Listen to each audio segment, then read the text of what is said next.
Good morning. China is now getting back to work. Last week, COVID lockdown restrictions were lifted, and it seems that the Central Economic Work Conference has been called for today. It will last for a couple of days. It's called by the Communist Party Central Committee and the State Council to discuss an agenda which is usually prepared by the Politburo Central Committee. So the party is going ahead with this conference, irrespective of COVID actually spiking in Beijing as we speak. Although observers do believe that attendance will be lower than usual. In Beijing, across all the offices, it seems that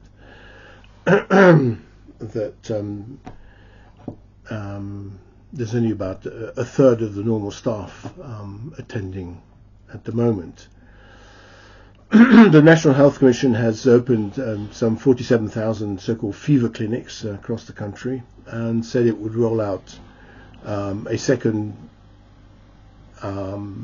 batch of COVID-19 vaccine booster shots for high-risk groups and people over the age of 60. Migrant workers will now be able to return home. They will do so in droves to the country, having been holed up in the cities all this time. And internal travel will grow and actually peak by the time of the new year on January the 22nd, the beginning of the year of the rabbit. The World Health Organization is worried about the potential lack of herd immunity in China as a result of the lockdowns, but the Chinese population has been bombarded with information about how to avoid infection, and it's now down to individuals to navigate the new environment. There are two important facts about Chinese government COVID policy. It has to be remembered that there have only been 5,235 COVID-related deaths since the whole thing began in Wuhan, which is a tiny number by global standards. So that's the first thing to remember. But the downside of the harsh policies that have led to this low death rate is obviously the dislocation that this has caused to people's livelihoods, and obviously the consequent protests. And the second thing to remember about the Chinese policy on this matter is that controlling protests, the Chinese government makes ample use of extraordinary levels of surveillance technology in Chinese public spaces, and the police would seem to be able to select individual protesters to arrest and interrogate who appear to be suspiciously politicized rather than being people simply venting anger as a result of their confinement. We have to remember that facial recognition software in China means that police presence is reduced quite considerably, and people are picked out and calls are made at private addresses subsequent to the protests. A final note of interest on the Chinese COVID vaccine, Sinopharm, is that I think everybody knows that it's a traditional form of vaccine made from the dead virus, and it differs from the recombinant technology, which is produced by Moderna, Pfizer, and the like, and Big Pharma, and bought by Western governments. And this recombinant technology is designed to alter normal bodily DNA responses to infections.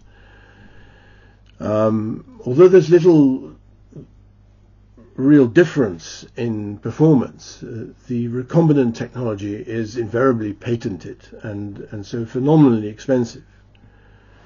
So it's about really the neoliberal playbook, where in respect of Western governments focusing on this new technology, the neoliberal playbook where disaster is always set to make certain sections of society much richer at the expense of the general population. And we note in that regard there are in fact ongoing lawsuits and countersuits between Moderna and Pfizer on their sort of on copyright issues. Obviously, this makes sure that the lawyers involved also get a cut in the massive profits that these companies make. I don't really see the point of this recombinant technology personally. When you see letters being written in Western governments to Western populations about the need for continual boosts to the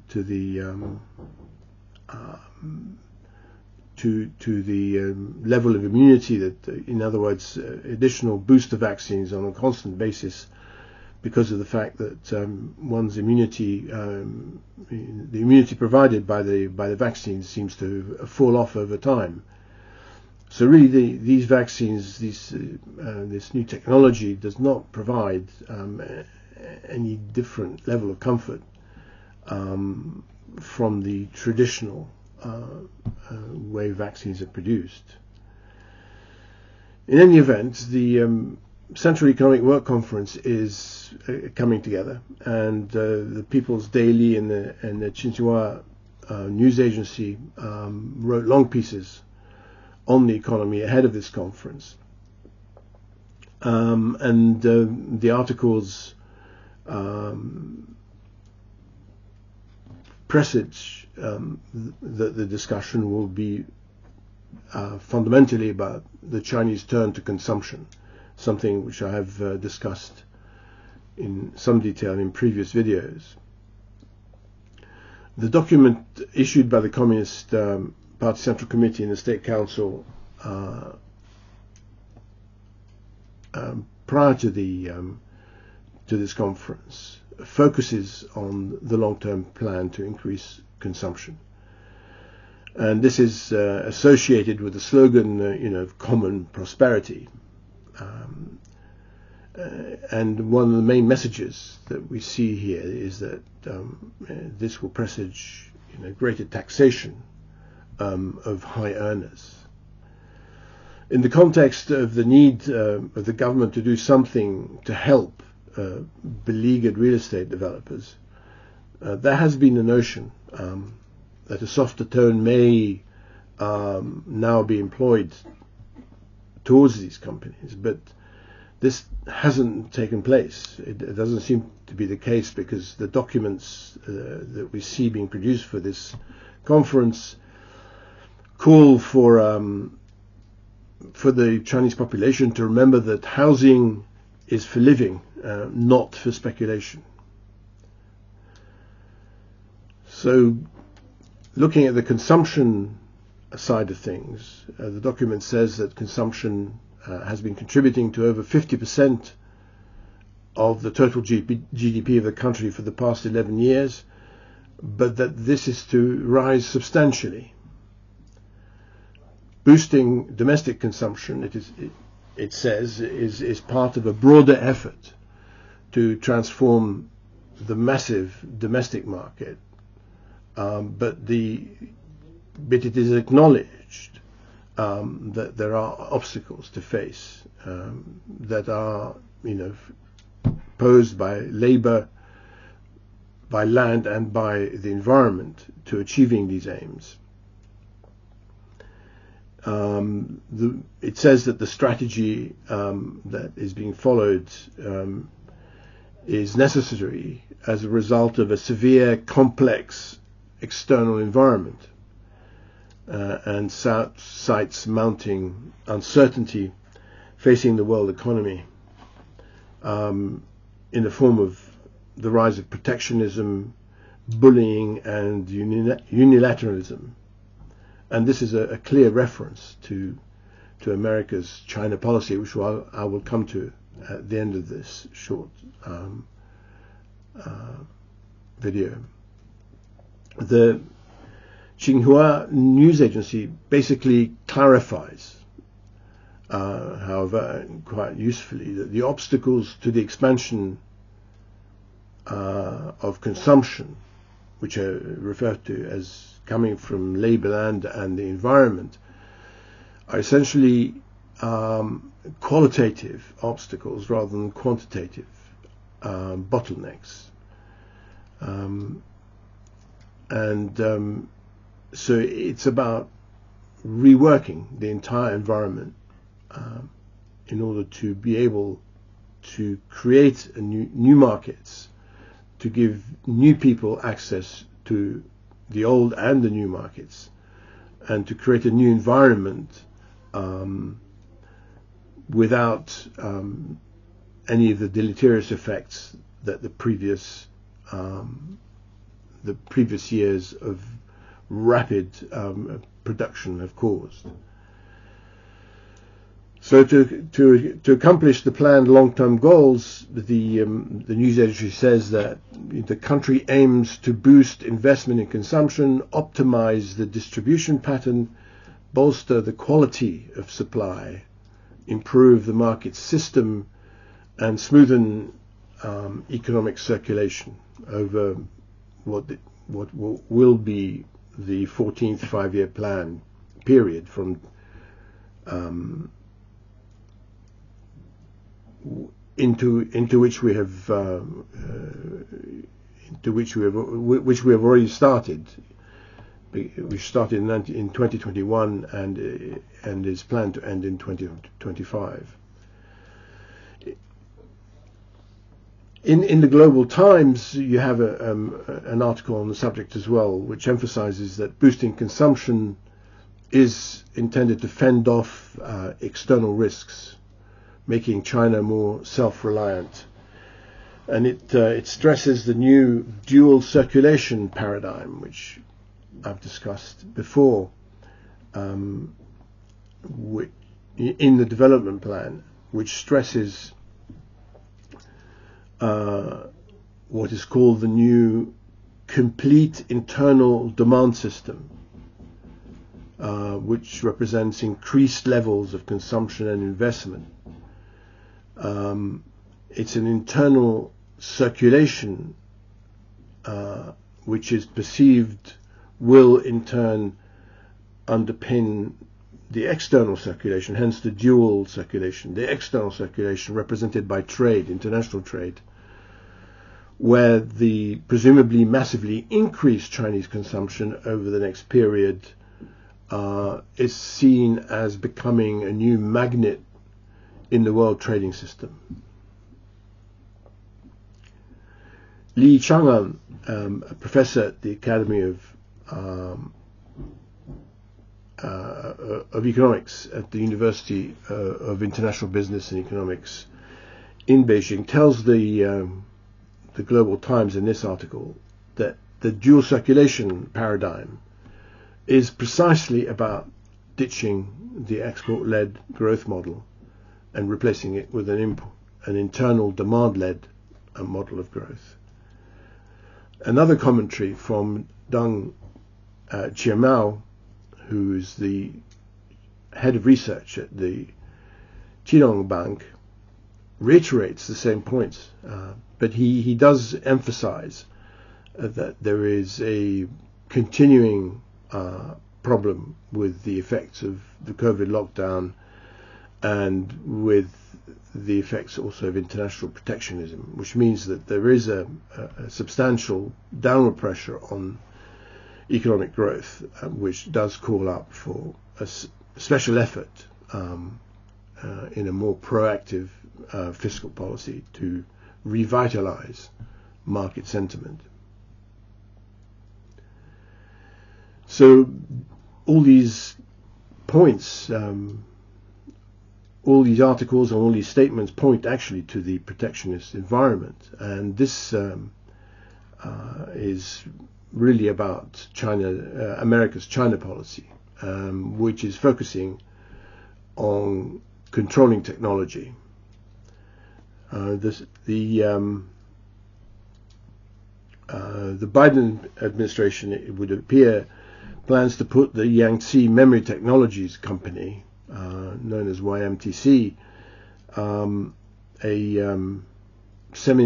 Chinese semiconductor manufacturer, which specializes in flash memory, and which sells consumer electronics under the brand of Jitai. Yangtze Memory Technologies and some 30 other Chinese technologies apparently are going to be put onto a trade blacklist that will prevent them from buying certain American components. We have in America what's called the entity list in the Bureau of Security, the Bureau of Industry and Security, the BIS, in the U.S. Commerce Department. The entity list lists companies, persons, and governments that are said to be subject to U.S. license requirements for the export or transfer of any specified items, especially in U.S. technology. It doesn't prevent people from buying from those that are on the list, but it prevents export to them of components. The BIS, the Bureau of Security and Industry, has a less serious so-called unverified or red flag list, which simply lists companies whose bona fides it says it cannot verify. And in order to get off that particular list, all you have to do is invite US inspectors to make site visits to your factory. It appears that the advanced chip, the Neoverse 5, which is being produced by ARM Holdings, which is a Cambridge, UK-based semiconductor manufacturer owned by the Japanese tech investing firm SoftBank, is being withheld by the company as being too advanced to supply to China. It's doing this without any government instructions. T-Head, the management at T-Head, which is a semiconductor company owned by Alibaba, complained that this particular chip is being used by Amazon Web Services for its cloud services, for its cloud computing, and this is precisely in competition with Alibaba's cloud computing systems. So there is a sort of complaint being lodged by Alibaba on this score, highlighting some of the serious problems and confusions that arise from protectionist policies for manufacturers in Europe. You have a Dutch company called Advanced Semiconductor Materials Lithography, ASML, that said that following US pressure on the Dutch government to restrict its exports of its most advanced lithography machines to China, ever since 2019, in fact, the company said that this restriction has unfairly benefited actually US companies which sell alternative competing technology to the Chinese. ASML photolithography, what machines essentially use light to produce thin films that protect silicon wafers during the etching process, when they etch circuitry in the production of consumer chips. In a much more serious development, Senator Tom Cotton, Republican senator for Arkansas, introduced a bill together with Chris Van Hollen, who's a Democrat from Maryland, a Democratic senator from Maryland, and Chuck Schumer, currently the minority leader in the Senate, who is a Democrat, obviously, and they have put a bill on to be discussed in the Senate to severely sanction Chinese technology company Huawei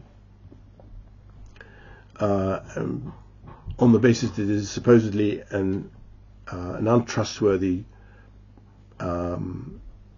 Chinese producer of 5G technology that engages in economic espionage on behalf of China against the United States.